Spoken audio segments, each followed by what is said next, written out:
Assalamu alaikum warahmatullahi wabarakatuh. Good day and welcome to another interesting episode of The Headliner on your favorite channel, Mikia TV. I'm your host, Umar Isa Dandugo, and we are recording this on Monday, the 20th of May, 2024. Just yesterday, Sunday, the 19th of May, 2024, an incident happened. There was a helicopter crash which involved President Ibrahim Raisi, now the former president of Iran, together with his foreign minister.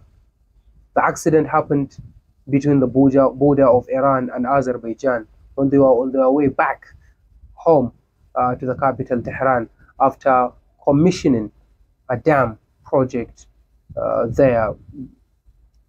Well, for the whole of Sunday, there was no confirmation that President Ibrahim Raisi and other people on board were killed in the crash. But right this morning, Monday the 20th of May 2024, we woke up with the grim news of his death after the crash. Right now, the whole world's attention is on Iran and its future, especially politically and geopolitically. Right now in Iran, the vice president has been named as interim president, so as the foreign minister. And I've got an important personality in the studio to talk about this issue. He's nobody but Dr. Abdulkadir Abdullahi Mubarak. He got his first degree, master's degree, and of course a PhD in Iran from the University of Tehran. He also got another PhD separately in the field of Quranic interpretation. Right now he's a lecturer at University of Abuja with Faculty of Law, and he's here in the studio to talk about Iran from different points of view, and also the death of this person, Ibrahim Raisi, the former president of the Islamic Republic of Iran. Well, there are so many interesting issues to look at with Doctor. Well, thank you very much, Doctor, for being on the show. Thank you very much. Well, a lot of things are happening. Have been happening with Iran. Right where you are, we covered the conflict or the tension between Iran and Israel in April, which started on the 1st of, was it April, with the attack, with the what people describe, what the Iranians describe as an Israeli attack on Iranian consulate in Damascus, Syria, and later the retaliation carried out by Iran on Israel, which was averted with the help of the Israeli allies. We're not talking about this issue, but then there is a great deal of connection, as some people are insinuated, between what happened then and the death of Ibrahim Raisi, even though the Israelis are disputing it. And we have to make it categorically clear that, as they say, they have no hand whatsoever in the death of former President Ibrahim Raisi. Before we come to talk about that, Doctor, could you briefly tell us something about yourself? Bismillahirrahmanirrahim. As you have already mentioned, my name is Abdulkadir Abdullahi Mubarak. Originally, I'm from Kano State, an indigenous of Kano, and actually I studied in Iran at the University of Tehran. And when I came back to Nigeria, I could be able to actually be offered an appointment with the Faculty of Law at the University of Abuja, and I've been lecturing there for almost 11 years now. That's great. Yeah.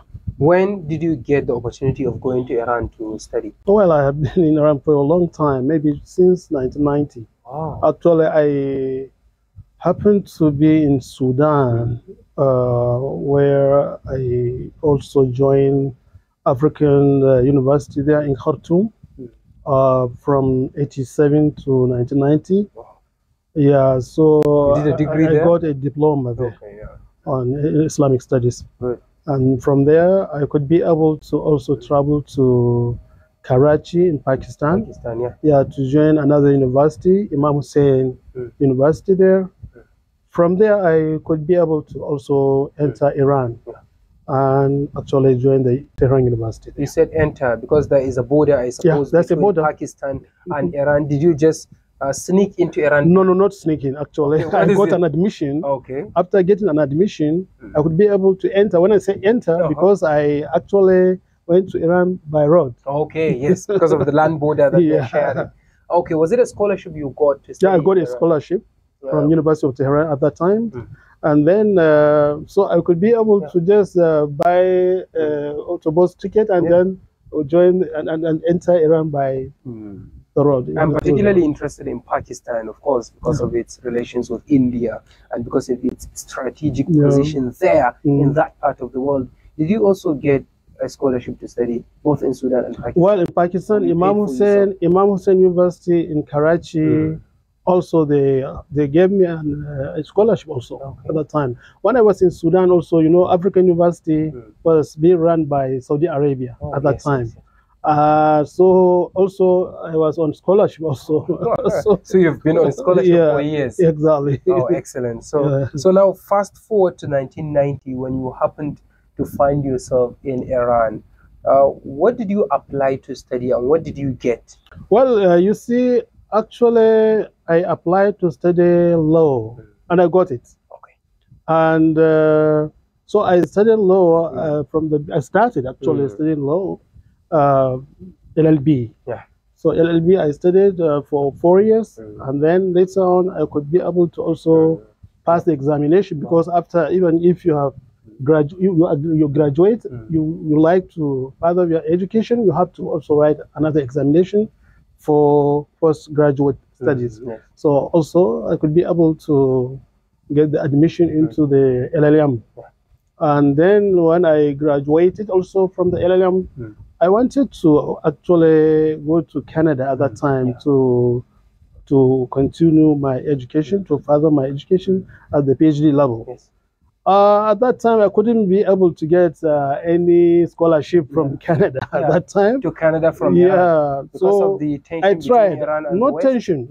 That was nothing, because I'm just an individual, and I'm as a student. Okay. I was actually free to apply to any university in the world that I may like to join. But you didn't get that. Yeah, they told me that I have to pay, and I didn't have money. And then I tried to even join one university in Tokyo. Wow. Japan. Yeah, Japan. Also, they wanted to offer me and a scholarship. They wanted to give me a scholarship, but there were some other issues that prevent me from going there. Some conditions attached? Not conditions of that. Your religion or what? No, because it has nothing to do with religion. Because I was at that time I got married. I was having 2 kids, and then they were not actually ready to give you accommodation for your family. So I couldn't be. I said no, I cannot leave my family and just. And where was your wife? It was with me in Tehran at that time. Okay, so with me. My family was with me in Tehran. So I said, okay, instead of wasting my time, let me apply again at the University of Tehran. I applied, and then there was an examination, extensive examination that we wrote, and actually God helped me. I could be able to pass the exam, and then they gave me that chance of also joining the PhD. That's very good. That's fantastic. And I suppose University of Tehran is one of the recognized universities in the world. Do they teach in English or in Parsi, the Persian language? It's the best university in Tehran, in Iran, in the whole of Iran. Okay, in the whole of Iran. The whole of Iran is the best university. Okay, and it's the oldest also. Okay. And you know, Tehran University recognized not only by the regional university there in the Middle East, but globally recognized, and even the UNESCO, the United Nations, they organize it. So any certificate you get from the Tehran University, anywhere you go in the world, it's recognized. Okay, that's great. Yeah, that's great. So now, I can say also, I thank Allah that I am the first Black African to get PhD from University of Tehran. Wow, that's great. In the history of Tehran University, the first Black person. Yeah, to get a PhD from the University of Tehran. Okay, so nobody before you? No. What about after you? After me, yeah, but before me, nobody. That's why I say I'm the first one. How do you feel? I feel great. Congratulations. Thank you very much. Congratulations. So, you went in 1990. Yeah. I suppose immediately after the Iran-Iraq war between 1981 to 1989, which saw a great deal of devastation. Yeah. The Iranians, a lot of them, including Professor Muhammad Marandi, have been actively and vocally saying that the West helped Saddam Hussein with chemical weapons, and he used it on the Iranian people. Professor Muhammad Marandi of your university always has been saying to the BBC, Al Jazeera, and many other international media organizations that many of his friends did not survive it. Thank God he did. What did you see as the aftermath of the Iraq war, Iran-Iraq war, when you went there in the 1990s? You see, the war was so devastating, actually, as you might have known, or might have heard, and might have seen also in the media and whatever. But when you enter Iran and you see the situation at that time, actually, anyway, you know, internal issues inside Iran is different from the outside of Iran, what people used to hear because of the propaganda. What do you mean? I mean that inside what is going on in Iran, the government, the Islamic government at that time, they only focus on the development of the nation development from all passage of life. Okay.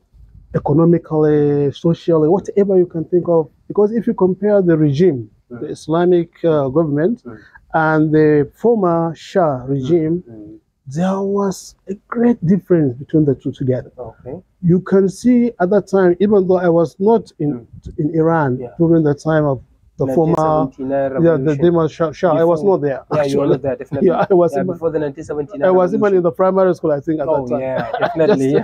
So, but what I'm trying to say from the reality of what we have seen, and if you trace the history of Iran at that time, you see that there was poverty. You can see there were a lot of people who were oppressed by the same Shah regime at that time. That's why, you know, when Imam Khomeini came and actually he chanted the slogan of helping the oppressed people, all the people came together and they joined hands together to see that they overthrow the Shah. But right now there are many people in Iran, inside and outside Iran, who are accusing the government of also oppressing the minority. That's why I'm telling you, what you may hear from outside is different from what you can see inside. What about the people inside Iran who are complaining about the kind of iron fist rule that they are experiencing in the country? You see, there is something which you have to understand here. Whatever you are doing inside your own country for the benefit of your people, you must have enemies within. Okay. You know that one? Yeah. So you must have other people who will be instigated against you from outsiders. So from your enemies. Now the Iranians are the enemies of their government? No, they are not. Is that what you're saying? They are not. They are being instigated by the Western powers. How sure are you that it is the Western countries that are instigating? It's very clear, my brother. You know, what is the real reason behind the establishment of Islamic government in Iran? You give me the answer. What's the real reason? If you, just let me give you an example about a country that's near you. Yes. Your neighbor. Yeah. Niger. Which one are you talking about? Niger. This is your neighbor now. Yes. Your neighbor as well. Yeah. Sure. Our neighbor. Sure. What's going on? Niger was colonized by France. How many years ago? This colonization is not just political, but economical. What is the most important part of it is, since the time Niger was colonized by France, up to this time that we are now living in 2024, we can call it the first part of 21st century. What happened actually? Enter Niger, right from Maradi, go to anywhere you can go. Everywhere you see poverty. People are poor. There is no development. Wait, I'm coming. Let me tell you something. It's very clear. Why you say it's very clear? It's because they have natural resources. They have petroleum, you know, and they have also uranium there in France, in Niger. Yeah.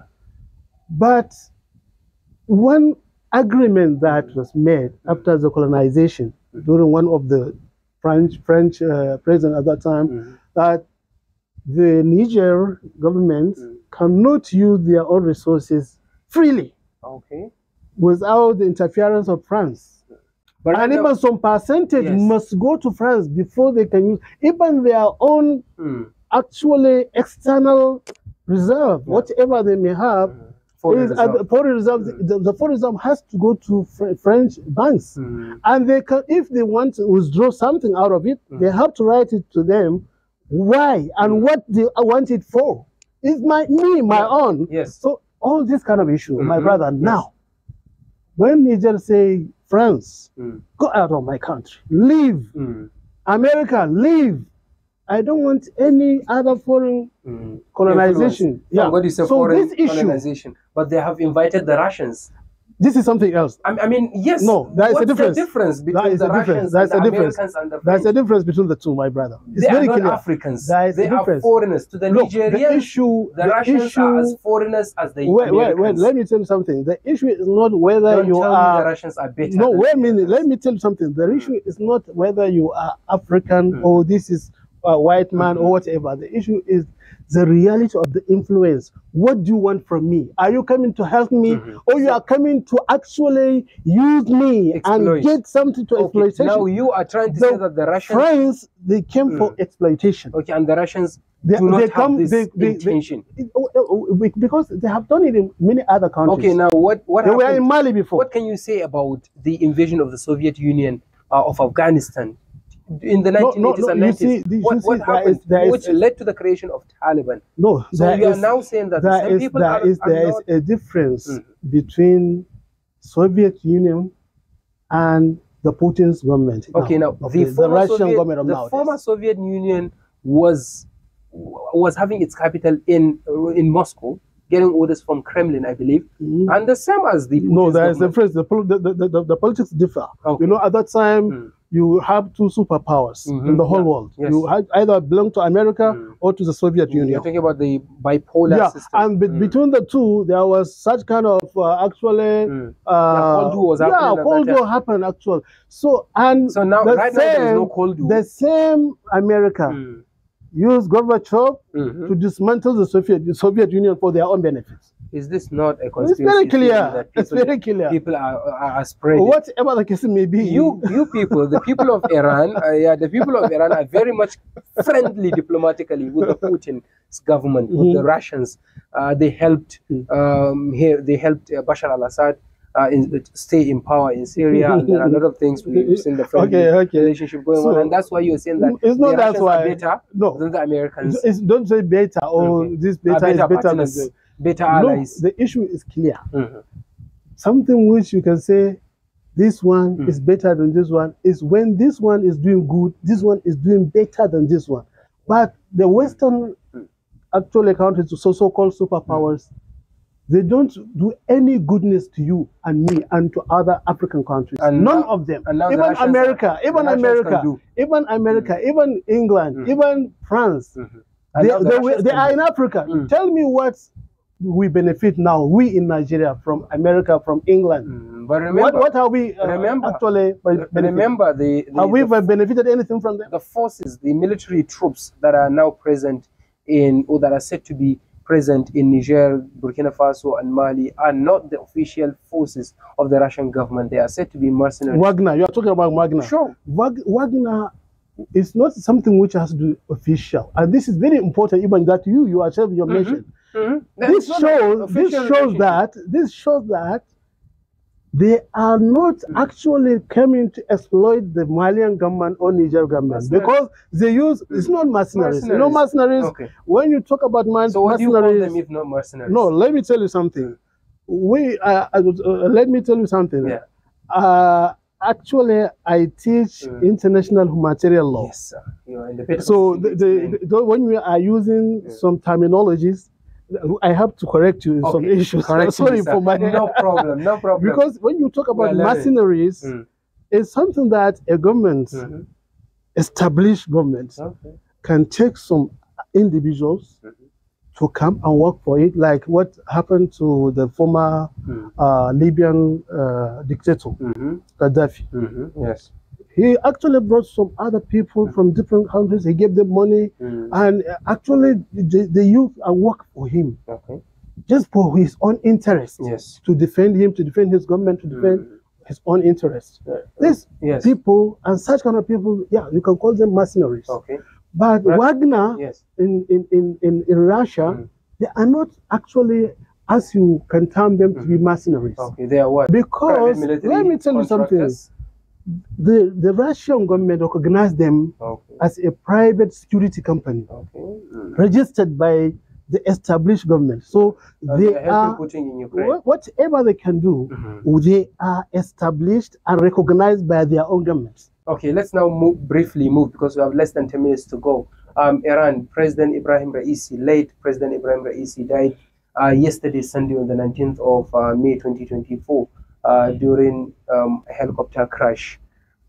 What can you say about this? First of all, we can say Inna Lillah wa Inna Ilayhi Raji'un. We are really from God, and verily unto Him where our return is. This President Ibrahim Raisi was a pious man, actually, and he did a lot in helping the oppressed people, not only in Iran and not only in the Middle East, but globally. Globally. By wherever supporting the so-called axis of resistance? Wherever you can see that there are oppressed people. This word, just use this one, oppressed. What do you mean when you say oppressed people? Let me give you an example. Syria? Let me give you an example. Don't even talk about Middle East. I'm telling you about everywhere you can see. He had continued exporting the Iranian agenda of expansionism, exporting its own ideologies to other people in its quest, as the critics of the country say, in its quest to dominate not only the region but the world. Iran has nothing to do with domination or trying to expand itself or to make itself so higher and so that I am so superpower and I have so and so. This is what all you are saying is what has to do with the Western powers. Don't tell me that we are being brainwashed by the West. You are. Lebanon is an example. You are. Syria is an example. Look, okay. Let me tell you something. Let me tell you something. Let me tell you something. Let me tell you something. Actually, what happened in Syria? What really happened in Syria during the former American President Bush? What happened at that time? You tell me what happened during Bush. This man, Bashar al-Assad, was actually the president and governing his own country. They instigated his people from one side to rise up against the instituted government. The 2011 uprising? Which actually, Obama. But before Obama also, the President Bush also, the issue started from that time. Even not before Obama. And he succeeded in suppressing the protests. The problem is, how did he succeed? How did he succeed? You can tell me, yes, with the help of Russia, they were having some military pacts between the together. No, before Iran. The Russian actual government, they were having military pacts, and it's internationally, according to the international law, it's allowed that you can have a military pact with any country that you. And America, they backed those people who rise up against the instituted government there. So Bashar al-Assad and the Syrian government, when they invited a foreign government to come and help them, more especially the Russia, so this is what they are doing is legally instituted. There's something which has to do with international law that there's not any problem. You can call any other power from any other government, from any other state to come and help you. But America, who invited America to Syria? The government, the Syrian government didn't invite Syria, the American government, but American troops entered into. Is there any evidence that American troops? It was known. It was known. They said they came to train some. That's what they said. And they used But they used Iranian help to fight the ISIS in Syria and Iraq. Notably, even in Iraq that you are saying, who was the key actually person in terms of fighting against the ISIS in Iraq? It was Qasem Soleimani. Yes, Qasem Soleimani, who killed him? America. Why?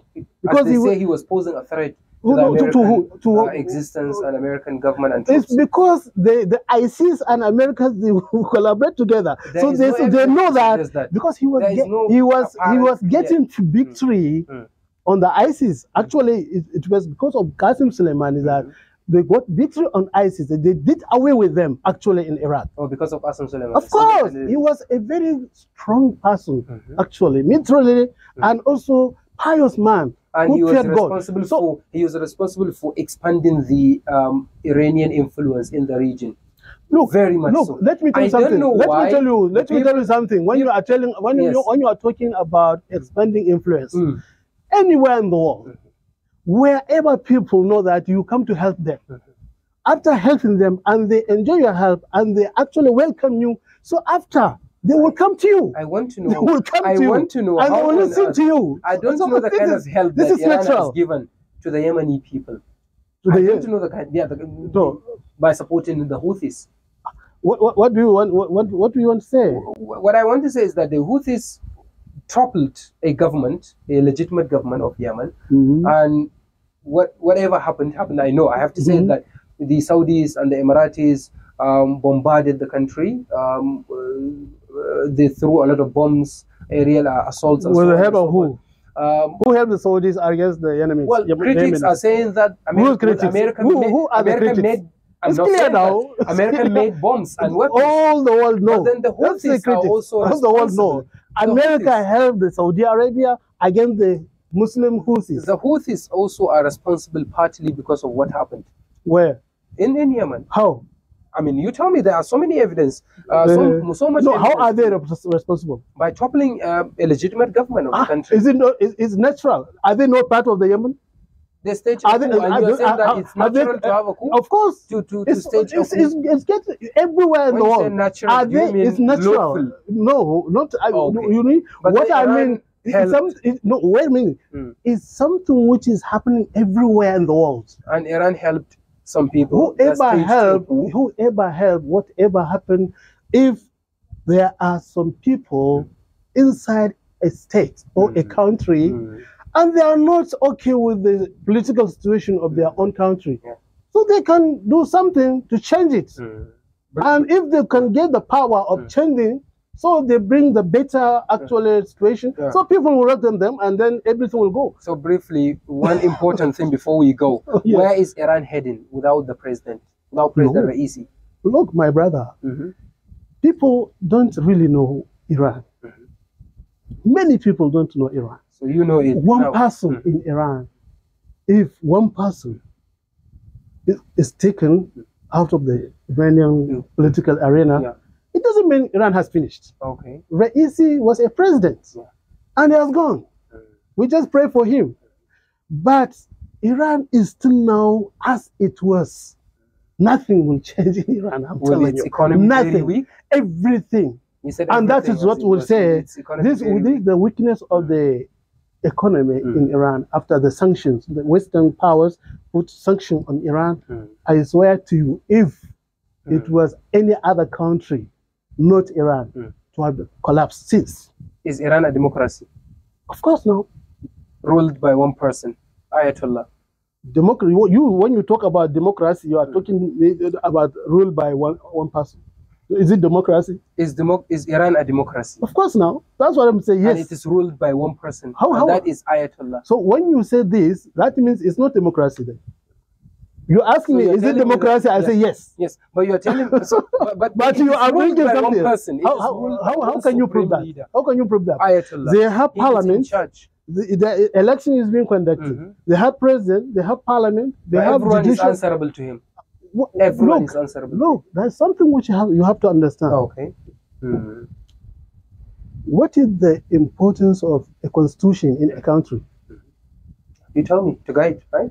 the affairs of the state. If the supremacy of everything is the constitution of the country, and any constitution in any country, that constitution, before being approved, there should be a referendum, and there should be the actually national congress, and each and everybody has to actually approve with the constitution. So when it becomes a constitution, signed, approved, so whatever is done, if it is outside the constitution, then you can say something against it. Okay. But if it's according to the constitution of the country, so what? There is nothing to actually well, Doctor, say about that. Dr. Abdulkadir Mubarak, it's a pleasure having you on the show. Thank you very much. All right, thank you so much. And what can you say about the program? Oh, the program is okay. It's good, and also and you enjoyed it's the educative debate? actually. And you enjoyed the debate? Of course, yes. And I sound like a CNN journalist? Well, you sound like echoing American propaganda.